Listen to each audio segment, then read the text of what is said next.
그러니까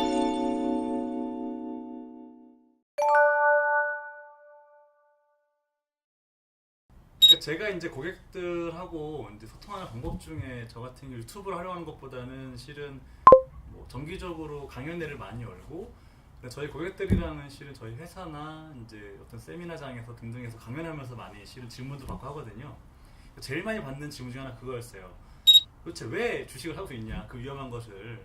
뭐 저 같은 경우는 실은 뭐 아시는 분은 아시겠지만 제가 이제 뭐 과학고부터 공대생으로 공부해서 박사까지 한 게 한 13년 됐는데, 이제 당연히 누구보다 숫자를 우선시하고 그 다음에 실적을 중요시하고 또 이제 모든 그때 계산했던 모든 수식은 다 돈으로 환산됐던 거예요. 그러니까 최적화된 걸 찾는 거였는데, 그러니까 그랬던 제가 지금은 주식을 하고 있는데, 여러분들이 만약에 안전한 곳에 자산을 보관하고 싶다, 그럼 어떻게 생각합니까? 그러니까 뭐 예를 들어서 펀드를 한다라든가 뭐 은행에 가면 뭐 이런 추천을 하겠죠. 근데 실은 지금 현재 개설된 주식 계좌 수가 한 2천만 개가 넘다고 알고 있어요. 그러니까 무슨 말이냐면은 1인 1계좌 정도가 아니라 이제는 굉장히 많은 사람들이 이 주식 계좌를 갖고 있는데, 그 이유는 뭐냐면 여러분들이 쓰고 있는 여러 가지 뭐 펀드나 이런 것들이 전부 다 여러분 본인이 투자하지 않는 것 뿐이지, 그런 자산 운용사 하는 사람들 같은 경우는 다른 데다 간접적으로 운영하고 있다는 얘기죠. 자, 그렇기 때문에 여러분들은 알게 모르게 주식이라는 게 노출되어 있는 겁니다.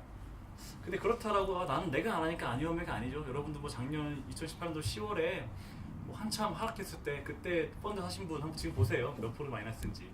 회복되려면 제가 보기에는 몇 년 걸릴 것 같아요. 물론 주식 같은 경우는 실적을 받쳐준다라고 한다면 뭐 일정의 하락 이후에 상승했겠죠. 그렇기 때문에 여러분들이 이 주식이라는 자체를 나쁘게 보면 안 돼요. 저 같은 경우도 이 확률 게임에 그 자신이 있기 때문에 뛰어든 분야기도 하고 또 재밌기도 하고 잘하니까.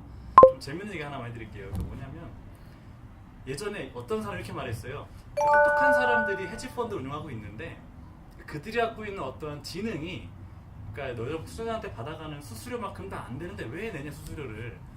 그래서 이 말 한마디 때문에 실은 싸움이 붙었죠. 그게 누구냐? 바로 여러분들 아시는 워런 버핏입니다. 이 워런 버핏 같은 경우가 이런 거예요. 아니 똑똑한 펀드가 좀 많아요. 우리나라에도 뭐 많겠죠. 근데 그들한테서 돈을 운영하면서 주는 수수료만큼 그다음에 똑하냐? 그건 다른 얘기라는 겁니다. 여러분들이 너무 많은 수수료를 내고 있다는 거고요. 자, 이런 말 이후에 어떤 사건이 있었냐면은 2007년도에 이제 버크셔 해서웨이 워런 버핏이 있는 회사에서 그다음에 패드사이저라고 하는 이제 프롭테즈 파트너스라는 이제 헤지펀드 회사랑 대결을 벌인 겁니다. 이 대결이 어떤 거였냐면은 10년간의 투자를 해서 누가 더 많은 수익을 내느냐에 대한 싸움을 하게 된 거죠. 승자는 누구였을까요? 당연히 유명하니까 여러분 예상하시다시피 워런 버핏이었겠죠. 실제로 그렇습니다. 근데 중요한 건 뭐냐면 이 둘 간의 매치에서 어떠한 펀드를 사용했냐가 중요한 거죠. 자, 이 워런 버핏 같은 경우는 이때 당시에 이제 뱅가드에서 운영하는 S&P 500 인덱스 펀드를 운영을 했고요. 이 헤지 펀드에 있는 여기서는 액티브 펀드라고 해서 뭐 이제 5개 펀드에 대해서 투자를 했습니다.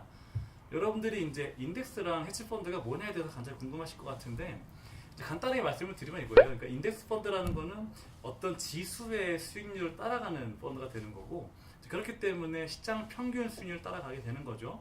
종목 수는 좀 많을 거고요. 상대적으로 투자 비용은 낮을 겁니다. 예를 들어서 뭐 보수나 수수료 딸 필요가 없어요. 왜냐하면 이 액티브 펀드 같은 경우는 이 펀드 매매 자체의 역량에 많이 의지하기 때문에 우리가 보통 말하는 시장 평균 수익률에다가 이 펀드 매매 자체 역량에 플러스가 붙어서 거기에다가 내가 수수료를 더 내는 거죠. 쉽게 말하면 종목수 낮기 때문에 상대적으로 비용 높겠죠.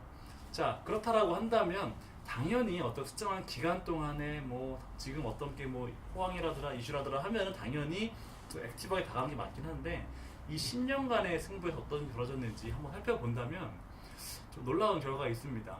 지금 제가 표 하나를 조금 소개해드리고 싶은데, 이 표를 잠깐 보시면 이거예요. 그러니까 결과적으로 말씀드리면 워런 버핏 같은 경우는 10년 동안 평균 수익률이 한 7.1%, 반면에 이제 프로테치 파트너스 같은 경우는 한 2.2% 정도 되겠죠. 한 3.5배 차이 나는 것 같네요. 자, 근데 이게 별로 안 되네 7%면은 이렇게 생각할 수 있는데, 이때 한 2008년도 요 시점을 잠깐 빼면 이때는 실은 뭐 모기지 사태나 뭐 이만 브로더스 사태나 등등 때문에 아주 그냥 난리 났었죠.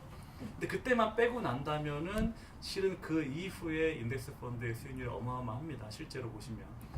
거의 뭐 평균적으로 한 10% 이상 나올 거예요. 한 15% 나올 것 같네요. 보니까. 자, 그 말이 무슨 말이냐면은, 자, 인덱스 펀드라는 거는 그겁니다. 여러분들이 따로 투자를 안 해도 내가 그냥 지수를 따라가겠다, 즉 시장의 성장에 따라가겠다 보는 겁니다. 자, 그렇기 때문에 이렇게 안전하게 여러분들 고민하지 않고 그냥 내가 돈 생겼다고 해가지고 은행에 찾아가서 펀드에 넣고 이런 게 아니라 그냥 인덱스 펀드 투자를 하면은 이만큼 수익이 나온 거였어요. 그 당시에도. 자, 그렇다면 이게 미국 예라서 그런가? 만약 우리나라 한번 볼까요? 자, 우리나라 예제 같은 경우를 다 보면 마찬가지 비슷한 사례가 있어요. 그러니까 인덱스 펀드랑 액티브 펀드가 10년 동안 어떤 수익률이 있었느냐. 물론 뭐 이게 크진 않을 수 있어라도 실제로 비교를 해보면은 인덱스 펀드 같은 경우가 역시 마찬가지로 좀 높은 수익률을 얻었네요. 그러니까 뭔가가 수수료도 많이 주고 보수도 많이 줘서 막 내가 펀드를 고용해가지고 막 이렇게 하는 것이 아니라 그냥 지수가 넣었더니 이만한 수익 준다는 겁니다. 우리가 단순하게 예금 적금 해가지고 받는 수익보다 훨씬 크죠. 자, 근데 인덱스 펀드라는 거는 물론 위험성도 있습니다만 가장 안전한 투자 방법인 거죠. 투자 중에서도 우리가 주식하는 사람 중에서도 봤을 때. 뭐 그 이후에 이제 보시면 이 표 같은 걸 보시면 이 연도별 수익률을 보면 알겠지만 이제 인덱스 펀드랑 코스피 자체의 수익률을 본다고 했을 때 높다라는 겁니다. 우리나라에.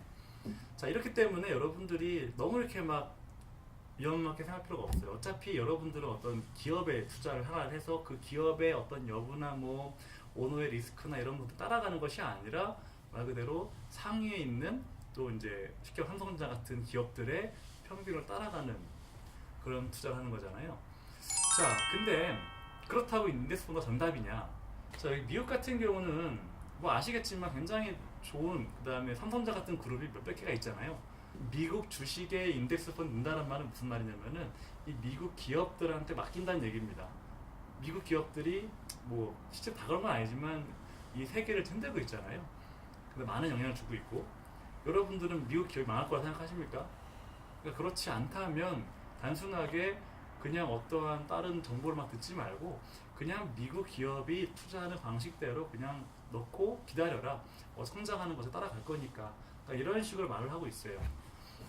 자, 여기서 워런 버핏 같은 경우가 대단한 이유는 뭐냐면 딱 하나 제가 존경하는 건 이겁니다. 그러니까 그동안 한 70년 정도 투자를 하시면서 15명의 대통령을 지나게 되었고 뭐 그 과정에서 세계대전도 있었고요. 뭐 냉전도 있었고 그다음에 뭐 쿠바 핵미사일도 있었고 뭐 베트남 전쟁, 뭐 대통령의 암살 사건, 뭐 9.11 테러, 오바마, 도널드 트럼프. 그러니까 무슨 말이냐면은 각각 굉장히 다른 스타일의 대통령을 겪고 그다음에 굉장히 우리가 흔히 말하는 뭐 위험을 많이 겪어서 했음에도 불구하고 지금 현재까지 이런 방식 투자하고 있다는 건 무슨 말이냐면은 그러니까 실패하지 않는다는 거죠.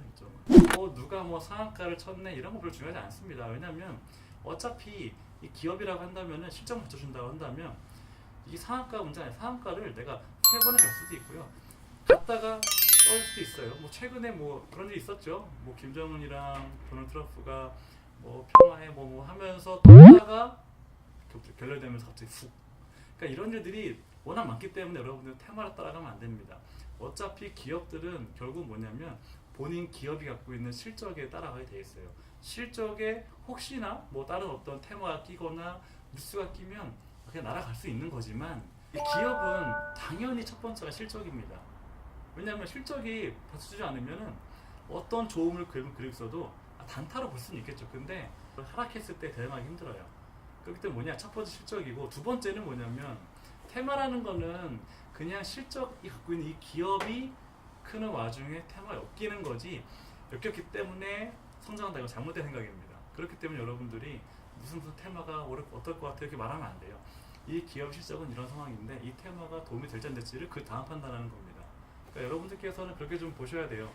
그래서 뭐 제가 맨날 말하는 게 안전한 투자가 낮은 수익을 주겠다는 게 아닙니다. 안전하다는 거는 실패는 없대, 수익은 최상의 수익을 주겠다는 거죠. 지금 오늘 하루 내일 하루 할 게 아니잖아요. 한 번 한 사람들은 솔직히 앞으로 몇 달이고 1년이고 2년이고 쭉 할 가능성이 큽니다. 그 말은 뭐냐면 언제까지 남의 말 듣고 당장 누가 돈 벌었네 못 벌었네 이런 얘기 궁금하지 마세요. 여러분 스스로가 할 수 있는 방법을 찾아야 되는데 가장 안전하게 하세요. 너무 막 안절부절하지 마시고요. 편하게 했으면 좋겠습니다. 남의 명언은 솔직히 그러니까 생각하는 방식에 따라서 받아들이는 사람이 다르긴 하지만 예전에 어렴풋이 이런 말 한 적이 있는 것 같아요. 그러니까 10년 이상 주식을 보유할 생각이 없으면 단 10분도 보유하지 말아라 이런 말 했는데 그만큼 여러분들께서 불안해하시면 절대 하시면 안 됩니다. 투자라는 거는. 근데 만약에 10년 할 주식 생각이 있다면 제대로 시작하시길 바랍니다. 쓸데없는 말들만 들으지 마시고 제대로 시작하시길 바라겠습니다.